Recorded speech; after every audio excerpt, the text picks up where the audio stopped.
नमस्कार. तर इंद्रायणी या मालिकेच्या आजच्या भागात आपण पाहणार आहोत की सर्वजण मंदिरात एकत्र जमलेले असतात आणि बाहेर खूपच तुफान असा वारा सुटलेला असतो. आता बाळंभट म्हणतात की वारं इतकं पेटलंय की खिडकी बंद केल्यावरच वात पेटली. यावर गावातील एक जण म्हणतो की मंदिरात आज वादळ येणार आहे. वादळ कीर्तनाच्या मुकाबल्याचा दिवस आहे ना आज. तेव्हा कानोबा म्हणतो की आणि हे वादळ आपली इंदू जिंकणार आहे बघा. आणि विचारायला लागतो की पण पुंडलिक महाराज नाही आलेत अजून. आता तितक्या तिथे पुंडलिक महाराज येतात आणि म्हणतात की कोण म्हटलं आले नाहीत. तेव्हा सर्वजण पुंडलिक महाराजांकडे बघायला लागतात. आता पुंडलिक महाराज म्हणतात की कुठलेही वादळ येऊ दे, कुठलेही वावधान येऊ दे, कितीही मोठं संकट येऊ दे, पण मी माझे शब्द कधीच विसरत नाही. मी ठरलेल्या वेळेमध्ये पोहोचणार म्हणजे पोहोचणारच. आणि ते सर्वांना रामकृष्ण हरी म्हणतात. सर्वजण सुद्धा पुंडलिक महाराजांना रामकृष्ण हरी म्हणतात.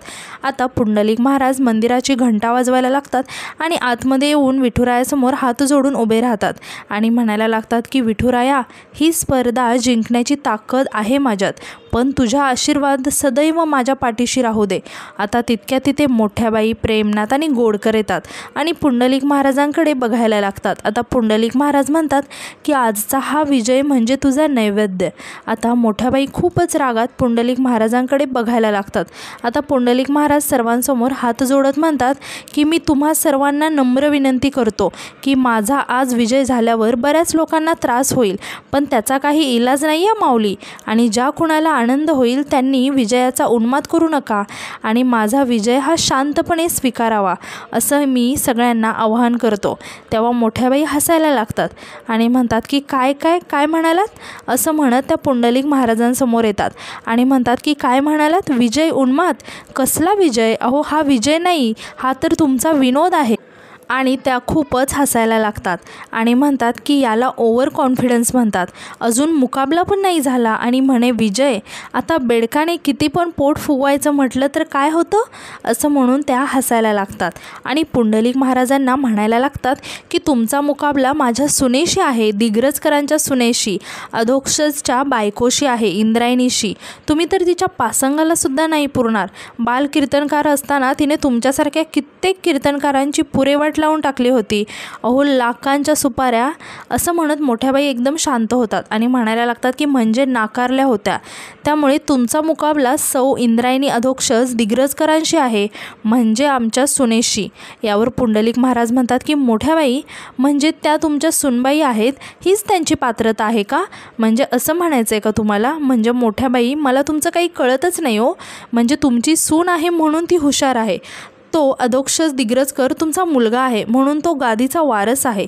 हा काय युक्तिवाद आहे मला सांगा. गंमतच आहे ही सगळी, असं म्हणून ते सुद्धा हसायला लागतात. यावर प्रेमनाथ पुंडलिक महाराजांना म्हणतो की पुंडलिक महाराज, हसू नका. काय आहे, तुम्ही आत्ता हसताय, पण स्पर्धा संपल्यावर रडत जावं लागेल तुम्हाला. यावर पुंडलिक महाराज म्हणतात की आम्हाला? तेव्हा मोठ्याबाई म्हणतात की हो तुम्हालाच, पण आता बस झालं, तोंडाची वाफ दौडू नका, बस झालं, सुरू करा. असं म्हणून त्या सोफ्यावर जाऊन बसतात आणि म्हणतात की सुरू करा, आम्ही निवाडा करायला आलोय. यावर बाळंभट म्हणतात की मोठ्याबाई, निवाडा करायला? निगोजकर महाराज येणार आहेत. तेव्हा मोठ्याबाई आश्चर्याने विचारतात की काय? यावर बाळंभट म्हणतात की म्हणजे तसंच ठरलंय, व्यंकट महाराज निमंत्रण देऊन आलेत त्यांना आणि आपली इंद्रायणी पण येईलच ना आत्ता. यावर पुंडलिक महाराज मोठ्याबाईंना म्हणतात की मोठ्याबाई, तुमच्या सुनबाई स्पर्धेसाठी उतरणार आहेत की बाहेरूनच? नाही, म्हणजे तुमचा वाडा खूप जवळच आहे ना, फारसं अंतर नाही आहे, एवढ्यात यायला हव्या होत्या त्या. यावर मोठ्याबाई पुंडलिक महाराजांना म्हणतात की त्या दिग्रजकर आहेत, आमच्याकडे खूप व्याप असतात, कामं असतात, करून येतील. आता मोठ्याबाई प्रेमनाथजवळ येतात आणि हळूच प्रेमनाथला विचारायला लागतात की किती महत्त्वाची स्पर्धा आहे, पण ही कार्टी कुठे तडमडली आहे. मला तर या गोष्टीचं वाईट वाटतं की माझं नशीब आता तिच्या हातात आहे. यावर प्रेमनाथ म्हणतो की आम्हालासुद्धा तेच वाटतं आहे, खूप टेन्शन येतं हो सासूबाई. आता पुंडलिक महाराज घड्याळामध्ये बघायला लागतात आणि मोठ्याबाईंकडे बघायला लागतात. तर मोठ्याबाईसुद्धा पुंडलिक महाराजांकडे बघत असतात. तर दुसरीकडे इंदू मंदिरात जाण्यासाठी काही वाहन भेटते का हे बघत असते आणि रिक्षावाल्यांना हात करत असते. मात्र एकही रिक्षा इंदूसाठी थांबत नाही. तेव्हा इंदू खूपच टेन्शनमध्ये येते आणि म्हणते की विठुराया, तिकडे स्पर्धा सुरूही झाली असेल, निगोजकर महाराज पण आले असतील, मी तर इथे अडकून बसली आता. आणि वैतागत म्हणते की तरी आदू म्हणत होता की येतो सोडवायला, पण नाही नको म्हणून बसले. आता इंदू एका रिक्षाला थांबवते आणि म्हणायला लागते की विठूची वाडी, चला लवकर. तेव्हा ते रिक्षावाले दादा म्हणायला लागतात की ताई नाही जमणार. यावर इंदू म्हणते की अहो का नाही जमणार, एकही रिक्षा थांबत नाही हो, चला. यावर ते दादा सांगतात की हो ताई, इतका पाऊस पडला आहे, रस्त्यात इतकी मोठी झाडं पडली आहेत आणि विठूच्या वाडीच्या नदीचं पाणीसुद्धा भयंकर भरलं आहे, म्हणूनच कुठला रिक्षावाला थांबत नाही आहे. असं म्हणून ते रिक्षावाले दादा तिथून निघून जातात. तेव्हा इंदू इकडे खूपच टेन्शनमध्ये येते आणि म्हणायला लागते की आता काय करू. आता इंदू अदूच्या दिग्रसकरांच्या घराण्याच्या इब्रतीचा प्रश्न आहे, हे सगळ्यांच्या नजरा माझ्यावर असतील, कुठे अडकून बसले, असं म्हणून इंदू खूपच टेन्शनमध्ये येते. तर दुसरीकडे आपण पाहतो की नारायणी शकुंतलाला सुद्धा घेऊन मंदिरात येते.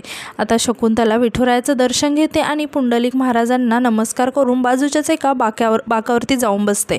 आता पुंडलिक महाराज व्यंकू महाराजांना म्हणतात की व्यंकट महाराज, इंद्रायणी देवी कुठे आहेत. नाही म्हटलं बराच वेळ झाला आणि माणसंसुद्धा सगळी खोळंबली आहेत, म्हणून आपलं सहज विचारलं. व्यंकू महाराज यावर काहीच बोलत नाही. आता तितक्यात तिथे अदू येतो आणि आता अदूला बघून व्यंकू महाराज अदूजवळ येतात आणि अदूला विचारायला लागतात की अधोक्षज, अरे इंद्रायणी कुठे आहे. तेव्हा अदू सांगतो की काका, अरे इंदूला महत्त्वाच्या कामासाठी तालुक्याला जावं लागलं आहे. त्यावर व्यंकू महाराज खूप शॉक होतात आणि म्हणतात की काय. आता अदू सांगतो की हो, ते गावातल्या शाळेसाठी शिक्षणाधिकाऱ्यांना भेटायला गेले, येईल लवकरच येईल. तेव्हा व्यंकू महाराज वैतागत म्हणतात की नेमकं आज आणि आत्ताच. आता बाहेर खूप तुफान असा वारा सुटलेला असतो. तेव्हा सर्वजण खिडकीतून बाहेर बघायला लागतात.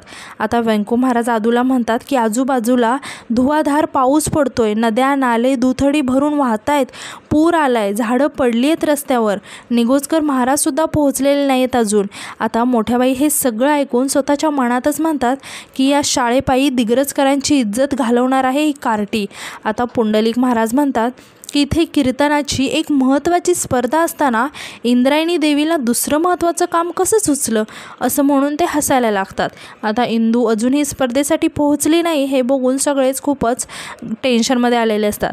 तर इंदू नक्की कुठे अडकले. आता पुंडलिक महाराज काहीतरी विचार करतात आणि उठून उभे राहतात आणि व्यंकू महाराजांना म्हणतात की व्यंकट महाराज, 1-2 मिनिट बोलू शकता का. तेव्हा व्यंकू महाराज पुंडलिक महाराजांसमोर येतात. आता अदूसुद्धा व्यंकू महाराजांच्या पाठी येतो आणि पुंडलिक महाराजांकडे बघायला लागतो. आता पुंडलिक महाराज व्यंकू महाराजांना म्हणतात की आत्मस्तुतीचा दोष पत्करूनच हे बोलतोय. व्यंकट महाराज, मला नाही वाटत इंद्रायणी देवी आत्ता येतील. नाही म्हणजे काल त्यांनी बऱ्याच बढाया मारल्या होत्या, पण त्यांना आता त्यांची क्षमता कळली असेल आणि गादीसाठी पात्र देखील मीच आहे हे देखील स्पष्ट झालं. माझ्या मते इंद्रायणी देवी घाबरल्या असतील आणि मी या आधीसुद्धा सांगितले की जो कीर्तनात सरस तोच गोविंद महाराजांच्या गादीचा खरा वारस.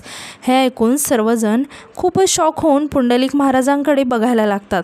आता मोठ्याबाई रागारागात पुंडलिक महाराजांसमोर येतात आणि त्यांना म्हणायला लागतात की स्पर्धा सुरू व्हायची अजून, आधी स्पर्धा करा आणि मग सिद्ध करा, फुकटची बडबड नका लावू. यावर पुंडलिक महाराज म्हणतात की अहो मोठ्याबाई, तुमच्या सुनबाईने आव्हान स्वीकारलं आणि आता त्याच मैदान सोडून पळून गेल्यात आणि तुम्ही मला काय सिद्ध करायला सांगताय. अहो अजून काय सिद्ध करायचं राहिलं आहे माऊली. आता तितक्यात व्यंकू महाराजांना कुणाचा तरी फोन येतो आणि व्यंकू महाराज म्हणायला लागतात की हो या तुम्ही, आम्ही सगळेजण तुमचीच वाट पाहतोय. आणि ते रामकृष्ण हरी असं म्हणून फोन ठेवून देतात. आता मोठ्याबाई व्यंकू महाराजांना खुश होत विचारायला लागतात की काय म्हणाली इंद्रायणी, कुठंपर्यंत पोचले ती. असं करूया, तिला मी ना गाडी पाठवते न्यायला. यावर व्यंकू महाराज मोठ्याबाईंना थांबवत म्हणतात की वहिनी निगोजकर महाराजांच्या कार्यकर्त्यांचा फोन होता. अहो विठूच्या वाडीकडे येणाऱ्या मुख्य रस्त्यावरचं झाडं पडले आहेत, रस्ता सगळा जाम झाला आहे, त्यामुळे तिकडे अडकून पडले ते आणि मला असं वाटते की इंदूसुद्धा तिकडेच अडकून पडली असेल. आता हे सगळं ऐकून सगळेजण खूपच टेन्शनमध्ये येतात. आता मोठ्याबाई वैतागून त्यांच्या जागी जाऊन बसतात. आता निगोजकर महाराज विठुरायाकडे बघायला लागतात आणि परत रागात म्हणतात की बस करा माऊली, वेळ कुणासाठीही थांबत नाही, मी माझं कीर्तन वेळेतच सुरू करणार. आता हे ऐकून सर्वजण खूपच टेन्शनमध्ये येतात. आता पुंडलिक महाराज म्हणतात की आणि तसंही हे आव्हान मीच मीच जिंकणार होतो. आणि ते आदूला विचारतात की नाही का अधोक्षज महाराज, अहो तुमच्या अर्धांगिनी घाबरून इथे आल्याच नाहीत. यावर आदू म्हणायला लागतो की ते रस्त्यात झाडं पडल्यामुळे तिला उशीर होतोय, पण येणार आहे ती. तेव्हा पुंडलिक महाराज म्हणतात की कारण मस्त सापडले तुम्हाला. नाही, पण प्रश्न हा आहे की इथे एवढी महत्त्वाची स्पर्धा असताना त्यांनी दुसरं महत्त्वाचं काम काढलंच कसं. आणि म्हणायला लागतात की विठुराया त्यांना त्यांची हार स्वीकारण्याचं बळ देव, पण मी मात्र माझं कीर्तन सुरूच करणार. असं म्हणून पुंडलिक महाराज कीर्तन सुरू करायला लागतात. आता आदू व्यंकू महाराजांना म्हणतो की काका मी इंदूला फोन करून बघतो. असं म्हणून आदू इंदूला फोन करण्यासाठी बाहेर निघून जातो. तर इकडे प्रेमनाथ मोठ्या बाईंना म्हणतो की सासूबाई, या व्यंकट महाराजांमुळे तुमच्या पतिदेवांची गादी गेली, आता त्यांच्या परम शिष्यामुळे तुमच्या मुलाची गादी जाते. आता पुंडलिक महाराज जर गादीवर बसले ना तर मंदिर पण गेलं आणि धुपकरांचे 15 लाख पण गेले. तेव्हा मोठ्या बाईंना पण खूपच टेन्शन येतं. तर इकडे आदू इंदूला फोन करत असतो. आता इंदू आदूचा फोन उचलते तेव्हा आदू खूपच टेन्शनमध्ये येऊन इंदूला विचारायला लागतो की अगं इंदू कुठे आहेस तू, इकडे सगळे वाट बघतायत तुझी. यावर इंदू म्हणते की अदू अरे इकडे खूप पाऊस येऊन गेला आहे आणि विठूच्या वाडीची नदी आहे ना त्याचं पाणीसुद्धा वाढलं आहे, झाडं पडलेत, खूप गोंधळ उडाला रे, एकही रिक्षा यायला तयार नाही आहे. ते ऐकून आता आदू वैतागत म्हणतो की आजच गोंधळ व्हायचा होता का. आता आदूला इंदू विचारते की मला सांग तिकडे काय परिस्थिती आहे. तेव्हा आदू सांगतो की अगं इकडे पुंडलिक महाराजांनी कीर्तन सुरू केले, तू लवकर ये. तेव्हा इंदू म्हणते की अदू लाख अडचणी जरी आल्या ना तरी मी तिथे पोहोचीन, तू नको काळजी करू, माझा विठुराया काहीतरी नक्की मार्ग दाखवेल. असं म्हणून इंदू फोन ठेवून देते आणि म्हणायला लागते की विठुराया पाठी राखा. तर दुसरीकडे पुंडलिक महाराजांनी कीर्तनाला सुरुवात केलेली असते. तितक्यात आता लाईट जाते. तेव्हा मोठ्याबाई खूपच खुश होतात आणि म्हणायला लागतात की बरं झालं लाईट गेली. तर प्रेमनाथ म्हणतो की आता काही कीर्तन होत नाही, आता लाईट गेल्यामुळे सगळे थोडेसे अस्वस्थ होतात. तेव्हा पुंडलिक महाराज सर्वांना विनवणी करत म्हणतात की हे बघा कुणीही आपल्या जागेवरून हलू नका, मी आज कीर्तन करणार म्हणजे करणार. असं म्हणत ते अभंग गायला लागतात. तर बाकीचे सर्वजण इंदूची वाट पाहत असतात आणि खूपच वैतागलेले असतात. तर अजून आदूसुद्धा खूपच टेन्शनमध्ये असतो.